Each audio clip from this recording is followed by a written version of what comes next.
Hey everyone, it's Jason and welcome back to War for Chicken Island. This is video part 2. Part 1, we looked over all of the basic components of the game and went through the rules. Part 2 here, we are now going to hop in and actually look at the miniatures in a little bit more detail. Look at all the different cards that they have for them and kind of how they do and what they do, as well as the scroll stack. And at the end, we'll get some promo cards from other sets and other promo things that I have. I don't have every promo card yet.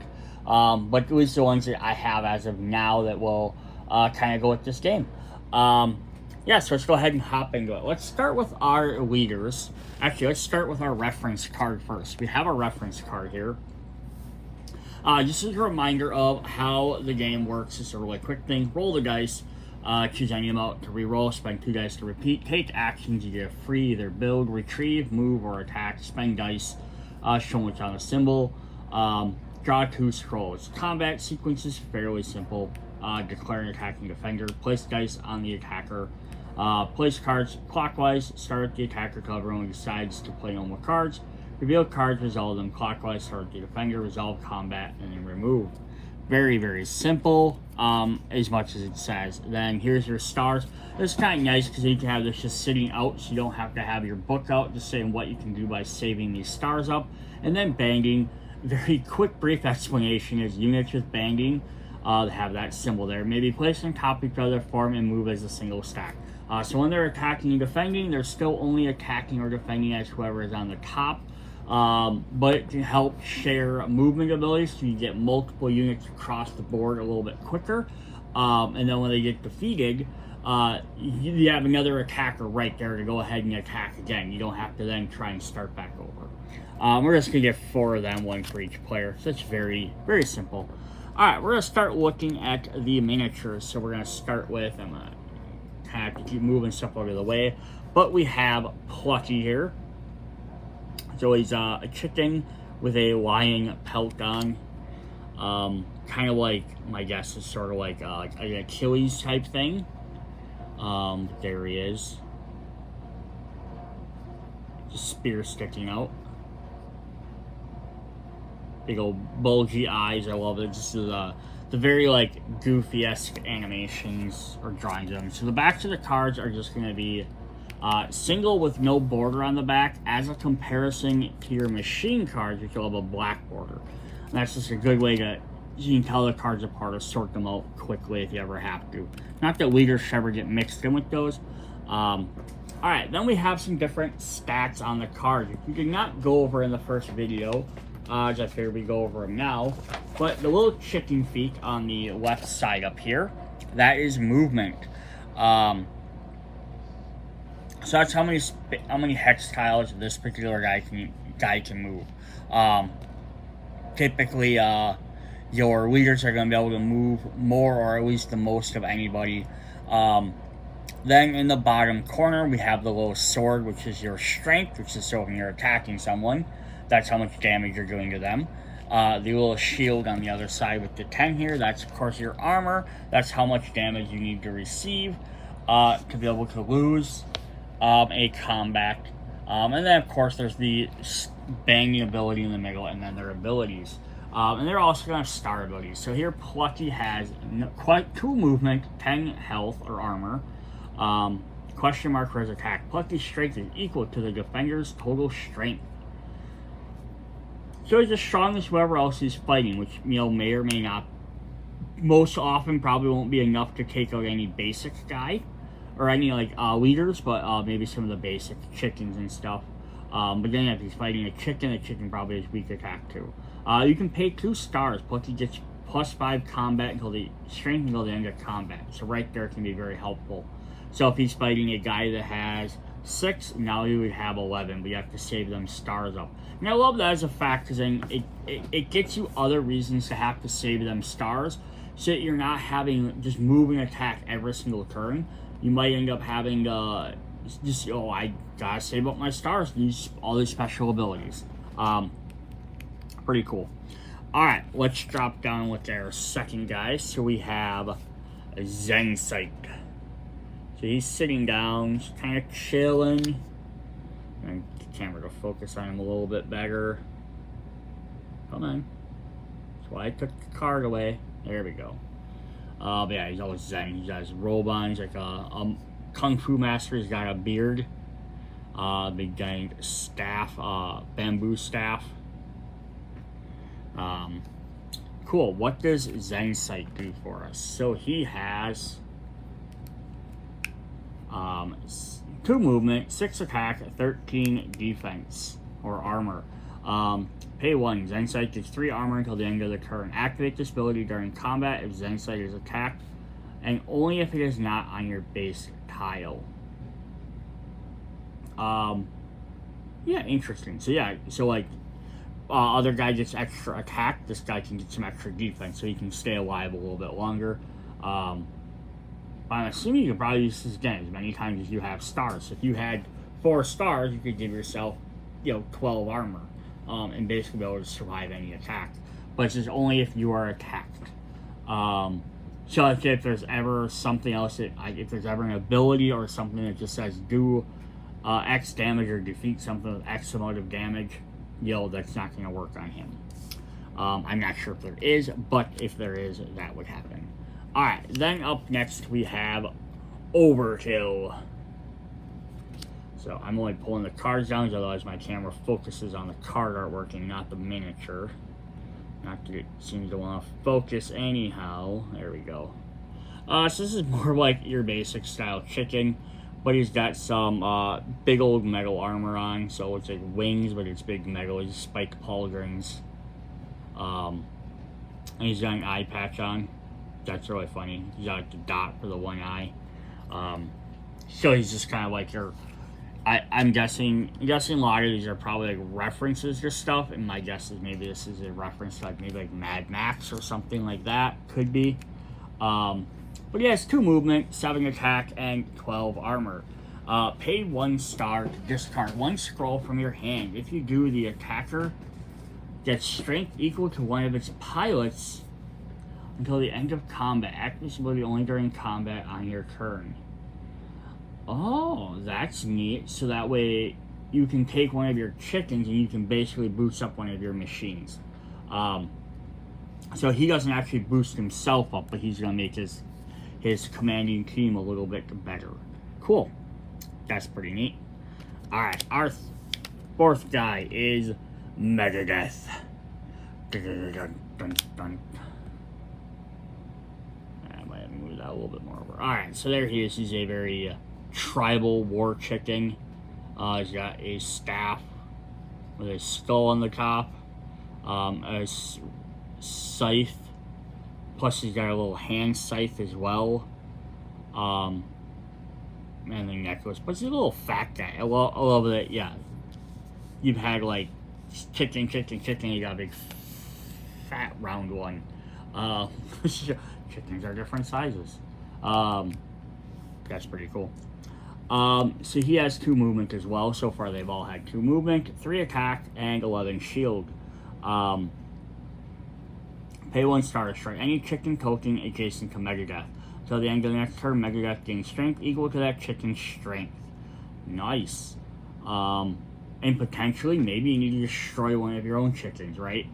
Because that way you can just be like, I can always retrieve my own, but I really need extra strength. I just want to see what their stats are.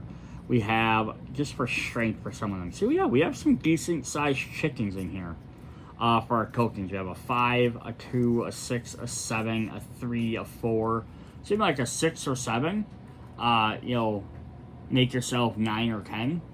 Could be very powerful. Like, I mean, that's, almost basically as good as some of these other ones. The other ones, like Glass Missile is just 7, so basically equal to his. Again, not enough on its own to be able to defeat another leader, but that's how you do it. But again, if you can destroy multiple, destroy one of your opponents and then destroy yours, right? And then gain a bunch of bonuses. Cool. That is Megadeth. Up next, we have Krakatoa. So he's a volcano worshipping chicken. Like this little guy here, he's got a big giant stave with a flame on it, plus he's got like this bucket helmet with a flame on it, like a little robe. It's just probably a volcano. I like it. It's very flamey off the top. Alright, so what does Krakatoa do for us? He has 2 movement as well. 7 attack and 11 armor. Krakatoa can move into lava hexes. So there's one of the guys that can move under the lava, which gives him a better move advantage than other guys. While standing over lava hexes, Krakatoa and all units banding with it get +2 strength and armor. Cool. So there's not generally, at least to start off, like most of the maps I think started off with 1 lava tile. So if we see on the map, they start with 1. But all these black ones here are neutral tiles. They're kind of on the outside of the board next, outside of the board a little bit, but they can be potentially flipped over into lava tiles. And again, it's always a neat thing where you can even customize your own map, which might make him a little bit more advantageous, but you could put just start with a bunch of lava tiles like right in the center and make everyone have to go around. And if someone played as him, he could go right through the middle or stand down there and gain bonuses. Which you say might make him a little bit more powerful, but he's got his own. He doesn't gain any extra boosts like everybody else does unless he's on lava. So there's that difference, but that's pretty cool. A different way to play the characters, right? It's always fun. Alright, then we have Amora Momoa, the sea chicken. Look at this guy. He is super buff.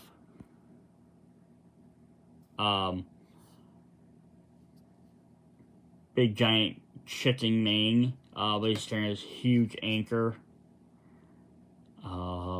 Yeah, all these other guys are kind of like, we're little tiny chickens. We got little weapons, and this guy's just like, I'm gonna punch you.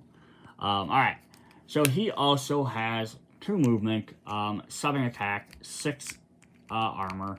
Amora can move onto sea hexes when adjacent to the island. While standing over sea hexes, Amora Momoa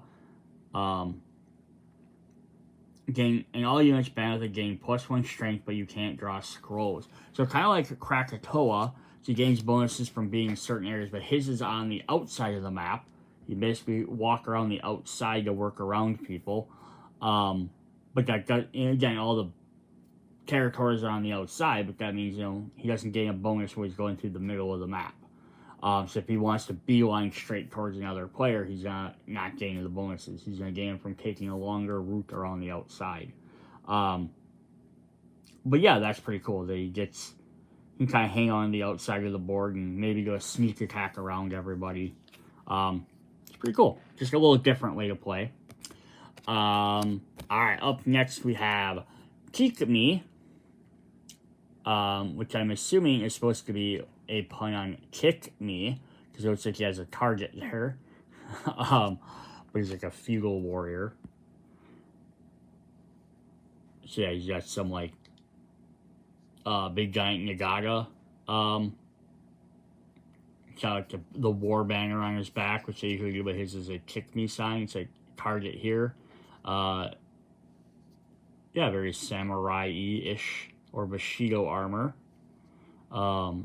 I like the little dress part kind of that goes on the bottom here, just covers his feet.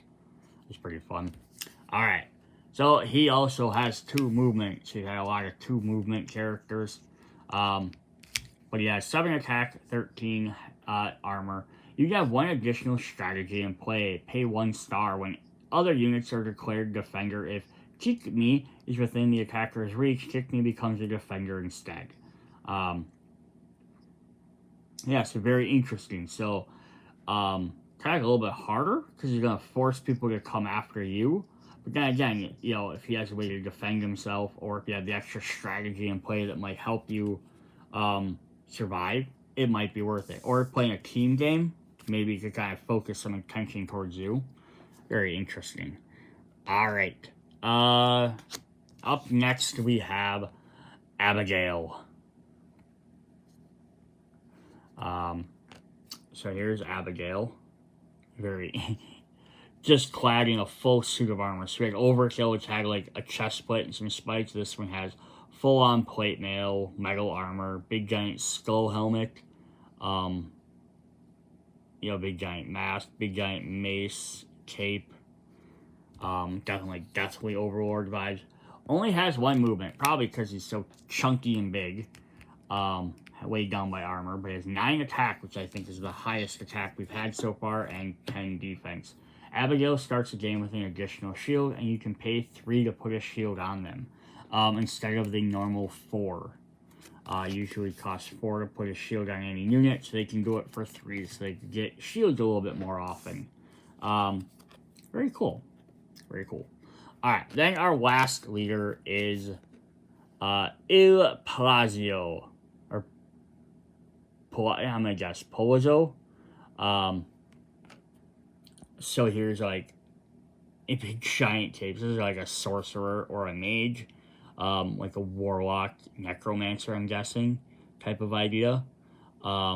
Big giant like cloak of armor that they barely fit in, magical scepter. So let's take a look at that. The other one that has 1 attack. Or 1 movement, but 4 attacks. Not much attack, but it has attack at range too. So the only leader that can attack at range, which does give them an advantage. They have 11 health. They have pay 2 stars, draw any scroll from the discard pile. So that can be very helpful as well. Like kind of get whatever you need to get when you need to get it. Very cool. All right, then we're gonna look at our machines. So we're going to just see what all the different machines do. I'm going to do the same idea here. We have the miniatures. We're going to look at those. So we have some towers. Just towers. Little buildings.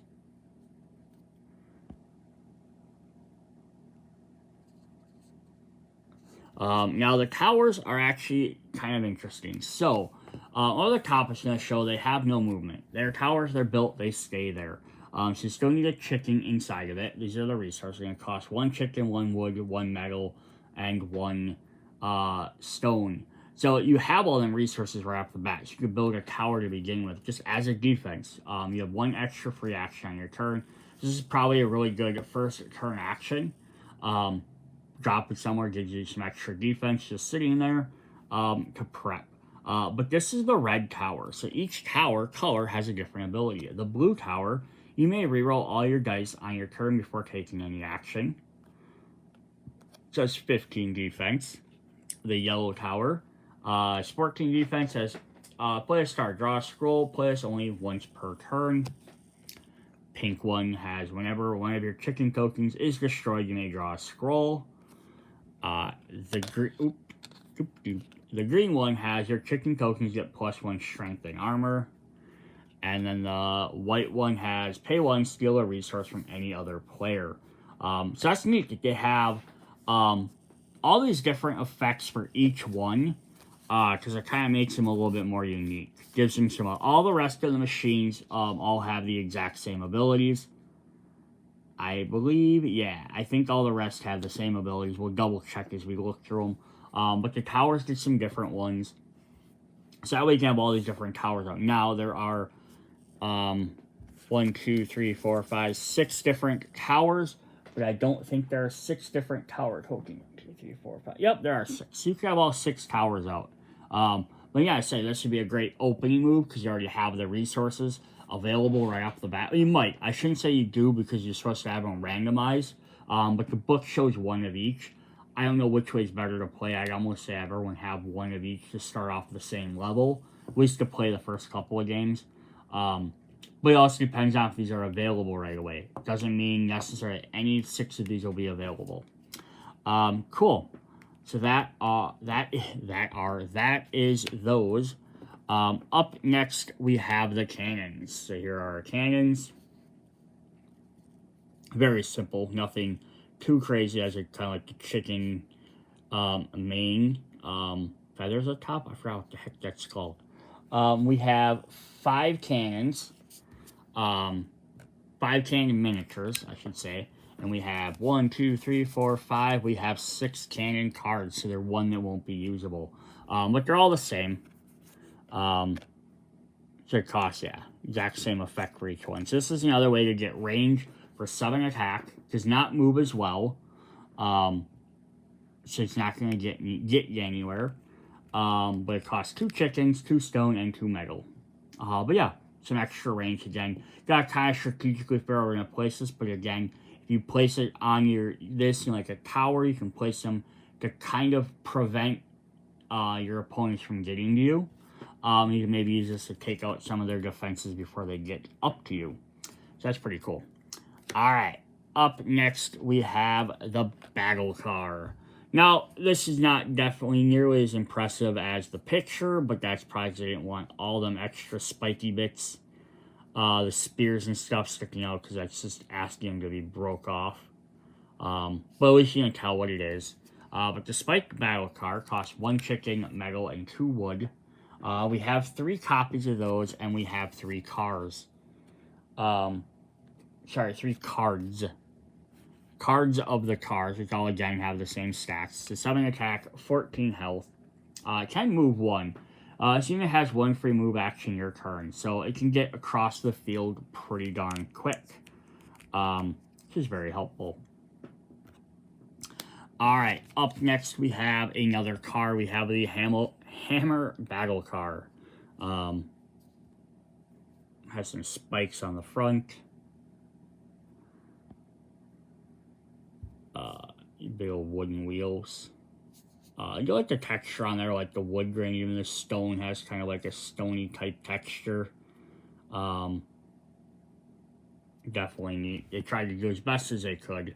So 1 chicken, 1 stone, and 2 wood. So the same resources it costs to make a spiked battle car. 9 attack and 12 defense. This has 1 free move during your turn. So basically works the same as the spiked battle car, except it has more attack versus defense. It's basically you're trading attack for defense for one or the other. Awesome. So then we had, I think, 3 of those as well. Yep, so 3 of those. So although there are 3 cards of each, then we only get 3. So I do wonder if I'm missing a tower card somewhere, because it seems like that's the only one I don't have the same number of necessarily, but that's alright. Alright. I shouldn't say that, because these next guys we don't either. We have wooden soldiers. So we get 3 of these, but we have 4 cards, so we'll have 1 less, kind of like the tower, so it does make sense. So these are big old giant wooden guys that they ride, and there's a chicken up on top. It just wants to focus a little bit better. Come on, you can do it. I wish autofocus would actually autofocus. There we go. Yeah, so it's like riding around inside this big old wooden golem. There's a little chicken, and then you kind of sit in his center. He's got a little orb. So if we actually look at the card, so it costs 1 chicken and 2 wood to make him. Gets a movement of 2. These guys also have banding, so they can stack on top of each other. 6 attack, 11 defense. This unit gets +2 strength and armor for each other machine banding with it. Yeah, so basically you stack your wooden soldiers up together with other machines. You're gonna get a little bit stronger, and that's the whole idea. Like, again, do you want several weaker guys, or do you want to have 2 or 3 really big guys? And that's kind of how it plays. The weaker guys, if you have enough scrolls, you get lucky enough, your opponents don't have scrolls, you might be able to beat stuff. But if you have some bigger guys, it might not matter regardless. But it also means if they get destroyed, then let's say now you have to recollect all them resources, you have left defense. So this is kind of the way that works. We have 4 copies of the rock soldier, but we have 3 miniatures. So there's what the picture looks like, and we'll look at the miniature here. It wants to focus. Alright, yeah, this is like rock triceratops almost. Very interesting. More or less the same stuff as the wooden soldier. +2 strength and armor for each other machine it's banged with. But this has 4 attack and 3 defense. So it trades into offense for defense. So it's just, do you want a more defending guy or more an attacking guy? kind of get that direction there. Then the last soldier we have are the metal soldiers, which are in the middle. So there's their picture. There's their miniature. They got a big old shield with a little chicken picture on it. It's pretty cool. I do love the chickens are riding it, and then that blade, an AT walker type, or ATST? Sorry, ATST. But yeah, same ability. You just plus 2 strength and armor for each other, machine banging with it. This has 5. Yeah, so it's kind of neat. The 3 different ones of them give you the various different stats. So you get either wood with the highest attack, but the lowest defense. The metal with the lowest attack, but the highest defense. Sorry, the stone with the lowest attack, highest defense, or the metal that's right in the middle. So yeah, it's kind of just which one do you want for what you need. Maybe you have scrolls in your hand, or you have dice on your board to give you extra attack, or maybe you have something that gives you extra defense. Yeah, just give you some different options there. It's just kind of a very cool idea. All right, then we have our last 3 sets of machines we're going to look at, which are our golems, which are the big guys. So we have the wood golem, size comparison down there. So we're going to look at his miniature there. Yeah, big old guy. His big skull on the front. So, like, as a comparison, just even between the 2 of them, yeah, you do make sure they feel bigger. Although, again, though, if you start comparing some of the leaders to them, the leaders feel a lot bigger as well. Like, they didn't scale, like, necessarily just to show off, like, again, if a chicken in there versus the mech, like, the leaders are, like, 3, 4, 5, 6 times bigger than than the other chickens. But, you know, that's fine. Yeah, there's our wood golem. See how these guys cost, instead of going from 1 to 2 resources, they cost 2 chickens and 3 of their element or their resource. But I feel like we're going to just same type of stats. More stats, but we're going to have, we have higher attack on the wood, but the lowest defense of 14. They only move 1 space, so they move less than the other guys, but they do hit harder and they do survive longer. Although they're not a whole huge chunk difference. I'm not going to show off all of them back and forth, but if we did, like, compare this, goes up 3 each. So, I mean, 3 can make a big difference when you're talking couple numbers here or there. So, when this card is destroyed, draw 2 scrolls. So, this might be a reason to get him if you need some more extra scrolls. And we're going to get 3 cards, but we only get 2 miniatures. So, again, we might get to the point where not every person is going to get one in a 4-player game. You might have some just sitting out on the table that can't be used. Up next, we have the rock golem, little tiny chicken sitting on his head. I'm glad they didn't try and incorporate the baby or the little tiny chickens into the miniatures. They just would have, I think, gotten in the way. But a little bit of the holes in there kind of make it look like teeth. 1 big giant eye. Show boulders crammed underneath. Just definitely a really cool design. And even kind of like an evolution in a sense, right? Because the other one had like the Triceratops horn, and you can kind of see that going along as well. But yeah, 2 chickens, 3 stone, 7 attack, 16 armor. When this unit is destroyed, retrieve up to 2 resources. So the one gets you extra scrolls. So this gets you resources to rebuild it or build something different. And then the last one we have is the metal golem. I like on this one how he's hanging out on the shield. But yeah, this guy's definitely big. The first one, if he's an ATST, like from Star Walker, he's a chicken walker. This reminds me of like Ed 209 from RoboCop. Definitely gives me that feel. Same thing, 8, 15. So again, right in the middle between the 2. When this is destroyed, put a shield on any unit. So the first ones you're gonna get if you're gonna bang with stuff, and they work very well if you're gonna bang a bunch of metal soldiers together with maybe your chickens, possibly your leaders. The golems though are going to get you extra things. So you might just decide to pick one of them because maybe you're lacking on some of those resources. Awesome. So before we hop into the scrolls, I want to look at the chickens themselves. So we have some tokens here for them. And all of them are going to be the same for each color. We're going to get 6 different ones. We don't have miniatures for them. So we have one here that's just like a little warrior with a little spear who has 5 attack and 6 defense. We have one with a shield who has 2 attack but 9 defense. So you can definitely see some differences there. We get like the Zen guy and the axe wielder. The Zen Master trainee has this wooden bow staff, has 6 attack, 5 defense. The Axe Wielder has 7 attack and 4 defense. We have an armored one and a not so armored one. With 3 attack and 8 health or 4 attack and 7 health.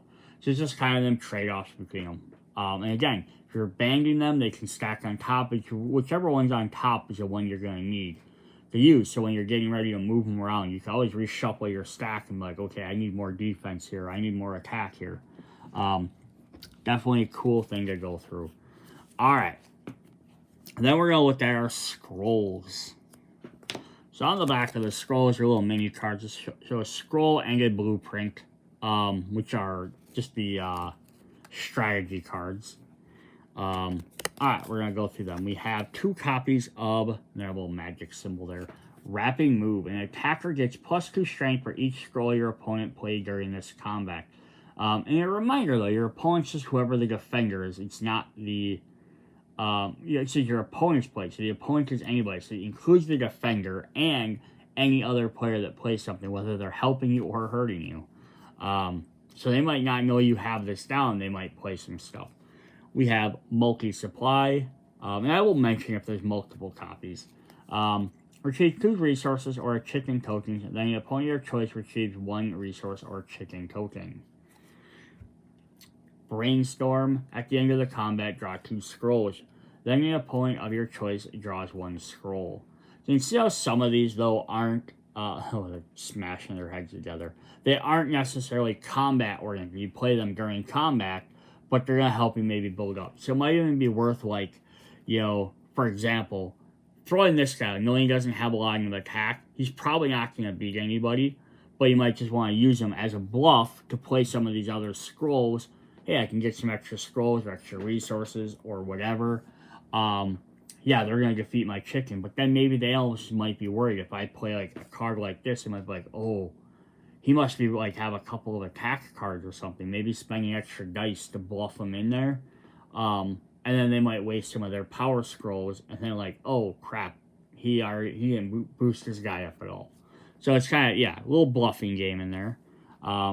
Change now. Choose another unit with the attacker's reach. Within attacker's reach of the defender during this combat. Cool. Trade plans. Choose 2 strategies controlled by different players and swap them to the other player. This is kind of fun because you can change your opponents, not with each other, not even with yourself. So someone might have, oh, I have +2 defense, right? You'd swap it to another guy that just says draw an extra resource. And then now you eliminate that guy's extra defense without having to affect what you have. We have 2 copies of Charge. An attacker gets 1 strength for each of your adjacent chicken tokens this combat. 3 additional defense. The defender gets +2 armor this combat. Whip It. Play this magic after taking an action. Taking extra free action this turn. Ejection Seat. Pilots are not destroyed this combat. Flip them the chickens and leave them in the same hex. Ryu Sing Saiheng. An attacker gets +4 strength this turn for each star in your banner. These guys become spent.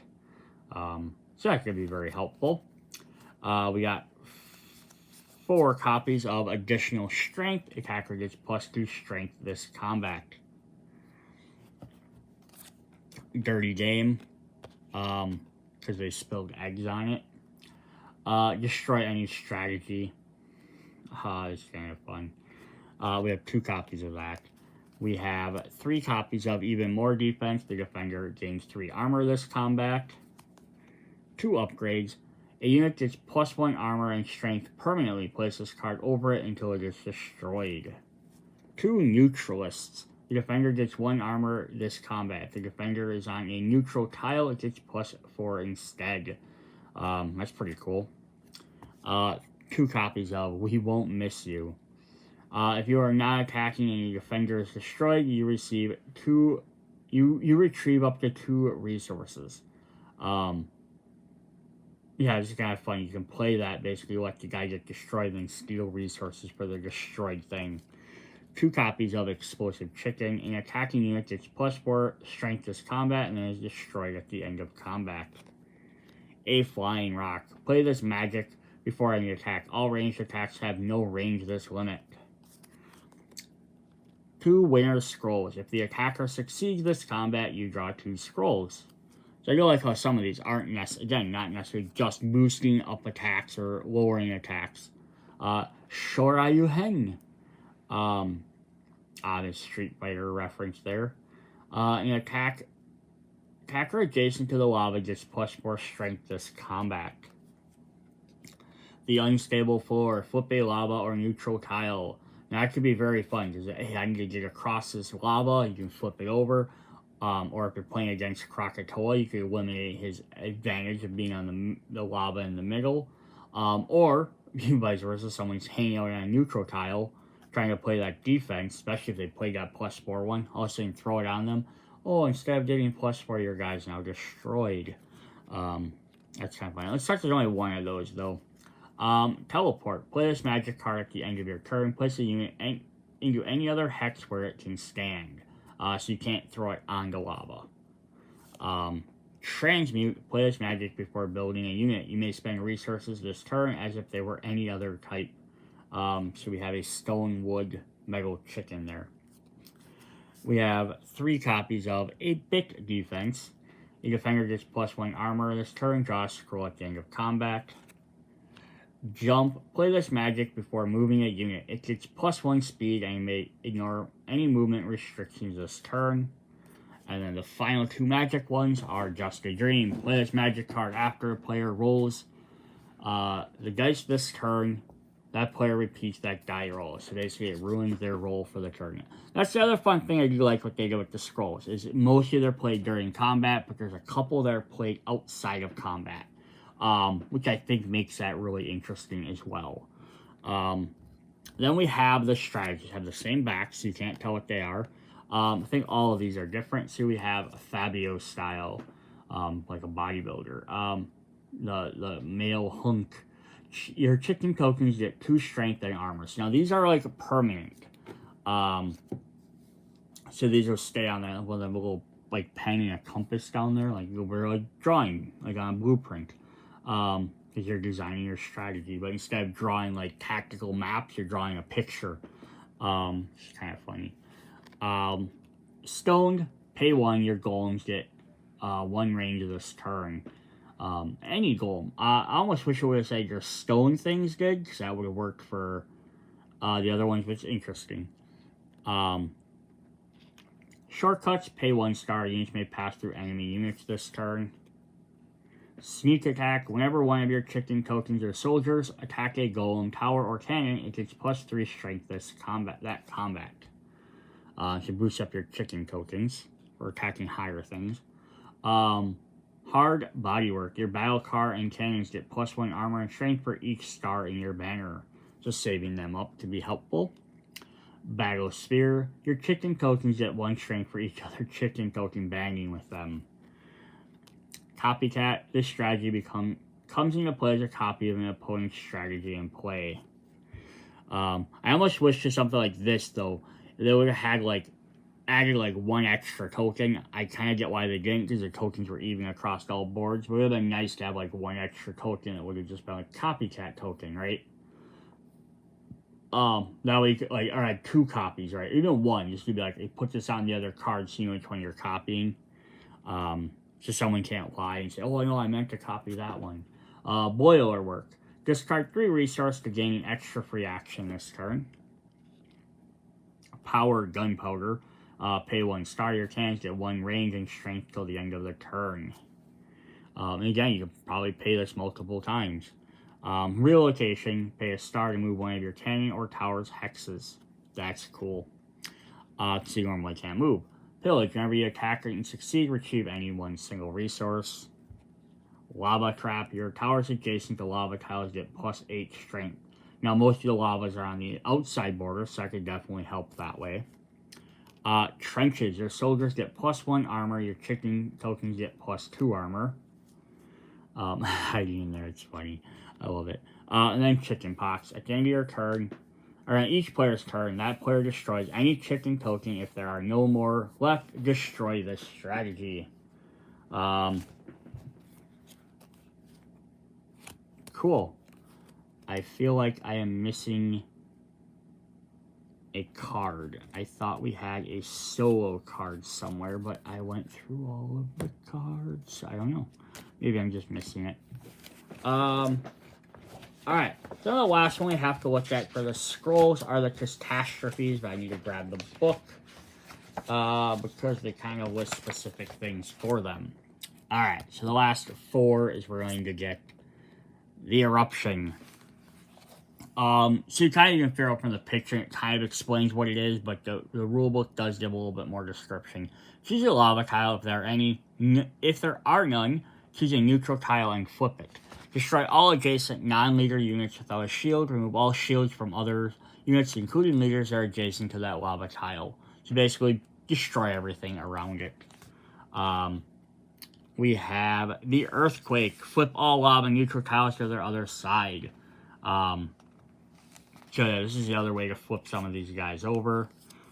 We have tsunami. Flip a lava tile of your choice to its neutral side. Destroy any non-leader unit adjacent to that tile.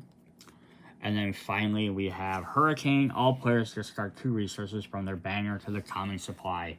So these guys are so terrible. They're not like, they're gonna change the game a little bit, but 3 of them deal with lava tiles or neutral tiles, so as long as you aren't next to one of those, you're probably fine.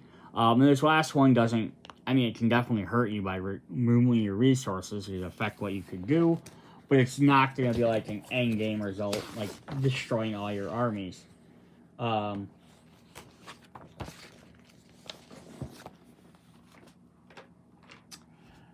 Yeah, I don't know what happened. I'm supposed to have a one more card for solo move, but I seem to be missing it. So we'll just look at the picture really quick here. This just kind of just explains some of the solo mode stuff. So it's just saying if you have certain things here, based on whatever the tile says, there'd be a priority hex. I'm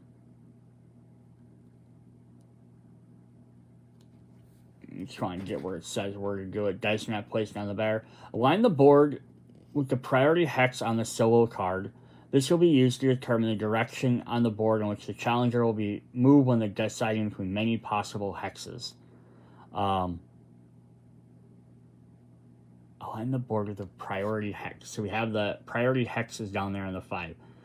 Which one will be at the direction you are facing. So whichever direction he's facing will depend on what he does. Free actions. On 1. On 2, he gets challenger's dice action. So you roll and you get a +3. Power, command, build, reinforce. Depending on which symbol you roll for him, he gets one of these abilities. And then 3, you reroll the die. 2, draw a scroll. So on the challenger's turn, has 1 free attack or move action, which must be resolved first. Then proceed to spend dice and take actions from the top 2 rows or the bottom 2 rows, depending on which has the most dice. There are 4 rows in the middle section of the solo card. Place each of the challenger's dice in that row that matches the respective thing. From the top to the bottom are those different ones. Yeah, so basically you kind of place your cards like that. and then they'll go through and they'll do various stuff based on which ones you have. I'm not going to get into all of it, but that's kind of how that's going to work. So it looks like in this example, you would do either a 5 or a 6 because there's no options on 1, 2, or 1, 2, 3, or 4. Yeah, not entirely sure how all that works. I'll hold this up for a sec and you can kind of read it. If you'd like to, pause it and read some of these rules. I'm not going to go through all of them, but it is nice that they have a solo mode. Alright, so the last thing I want to go through, I just didn't have my solo card for some reason. I don't know what happened to it. So I want to go through some of the promos for other games. So here are some of the other promos. Again, it's not every promo. It's not the Kickstarter stuff. I could go through that in a different video. But from one of the crossover sections, we have the Dino Cavalry. So this is another machine that you can get. This is tied in with Dodos versus Dodos riding dinosaurs. So we have a dinosaur, a Triceratops, but instead of Dodos on it, we have a set of 3 chickens. So yeah, I probably could put these back on here. These are not in this box set. These are promos that are available in other sets. Some of them are available in the other games. This one is available in a special pack that you can buy. This one costs 3 chickens, a wood, a stone, and a metal. Has banging as well. Like 2 movement, 9 and 12. This means it's 1 strength for each chicken token banging with it. This is kind of neat because we have the other big robots. The soldiers that all have banging, but they bang with other soldiers. This one bangs with chickens, so it kind of gives you, again, a different way to play it. Now, the thing is, if you buy this pack, you're going to get 1 copy of this card and 1 of those miniatures. This is a little bit rarer card to play as. Up next, we have the Mecha Chicken Dinosaur. This is the Metriagon. So again, this is kind of based off Dodos riding dinos. So there's a chicken in there, but we're getting a metal one to kind of really theme into the metal aspect of this game. And this is fun because you guys can also be used in them other ones as well. So 1 chicken, wood, stone, and metal. 8 and 13. Pay 1. Discard 1 scroll from your hand. If you do this, get +1 movement, 1 strength till the end of turn. So that's really fun. Get that one as well. We have a tie-in, and it's also nice on the top you can see the corners of Kickstarter, but some of them will also have the symbol for whatever game they belong with. We have the Mecha Chicken Kiwi. So this one came with Kiwi's Chowdown box set, the game. So you get so in that game, this is one of the leaders you get to play as, and this one he ends up becoming a machine that you can summon, but yeah, it's a giant mecha kiwi with a chicken inside. A little bit more detail in there than some of the other ones. But yeah, this one has 1 chicken, 1 metal, 1 stone, 1 movement, 7 attack, 14 power. Also has banging as well. This unit moves. All its banging units may take 1 free movement action as a single banging unit. Nice. All free bang. So yeah, whenever he moves, and all the other banging units also get to take extra actions. So it kind of rewards you for having more banging characters together. Yeah, so those are the 3 other machines we got.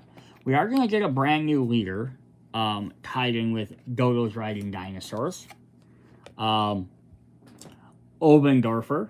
So this is a dodo being pulled and pushed by 3 other dinosaurs. A little bit hard to tell through that red plastic. But yeah, we get a new leader in the set, which is a fun thing to do. So this he has 1 movement, 6 attack, and 12 defense. Pay a star. Discard 1 scroll from your hand. If you do, any units with banging with Oberndorfer take 1 free movement action and 1 free fight action afterwards. So again, kind of works very well with the banging with other things. Alright, the last 2 promo cards we had are ones that were in the box set for Dodos Riding Dinosaurs. One was we have another strategy scroll called Leroy Chickens. Of course, a famous World of Warcraft reference. Your chicken leader gains 2 strength and 2 armor while standing in another player's territory tile. So yeah, if you can move them across the board, they rushing where it's dangerous because they can keep summoning more guys in them areas. Gain some extra bonuses. So that's kind of a fun little bonus to have. And then the last one is for Dodos Riding Dinosaurs, we can actually bring one of these guys over. We can take Krakatoa and the cannons over into Dodos Riding Dinosaurs with flip over to the other side. Just kind of shows the pictures there. So he's not actually riding them. But that's a racing game if you haven't watched that. So it says, at the end of your turn, build 1 cannon. At the end of each round, fire cannons. So build, place, or relocate 1 cannon to any hex adjacent to the track facing any single side. Cannons hit by projectiles are destroyed. Fire cannons. Each cannon deals 1 damage to the racers with the next 2 hexes the cannons are facing. Yeah, so this makes him an interesting one because all the other guys are kind of like running. He's sort of like, meh, I'm going to utilize the cannons as a way to like disrupt the board. You can shoot some cannons around. Yeah, and in fact, as you can keep placing cannons, and there are 5 cannons, so you could potentially have all 5 cannons out on the game. And me messing with the board and doing stuff like that. And then the hard down here has to do with the difficulty if you're playing solo mode with this. Yeah, so there are other expansions, other things. There's a 5-player expansion, which also adds a couple more leader cards. There's some other Kickstarter promotion characters. There is a crossover pack as well, which I'm going to hopefully be attempting to pick all this stuff up. The crossover has a way to combine War for Chicken Island, Kiwi's Showdown, and Dodos Riding Dinosaurs, at least the base game. I think it came out before Dodo Dash was released. But it allows you to basically bring almost every character from one game into the other thing. And what's neat about this one is because, so like, you're adding anything to Kiwi Chowdown or they're always going to be a leader. You're adding them into, generally always going to be a leader. If you're adding them into Dodos Riding Dinos, they're going to be a racer. But adding stuff into this game, it's neat where you can have some of them can be leaders, some of them can be machines. It gives you some different options on what to do there, which I think is a really fun idea. Instead of just making like, oh, now I have 15 leader cards to play as. Giving you some more units will make the game a little bit more interesting for this type of game. The other games where it's just racers or just that makes sense. Alright, so that's what we got for War for Chicken Island. If you haven't checked out the rest of the stuff, check them out. Stuff from Draco Studios, Detestable Games, as part of all the Creature Kingdom, Dodos Riding Dinosaurs, Kiwi Chickens, Kiwi's Chowdown, as well as some of the future games coming out. See you guys later. Bye.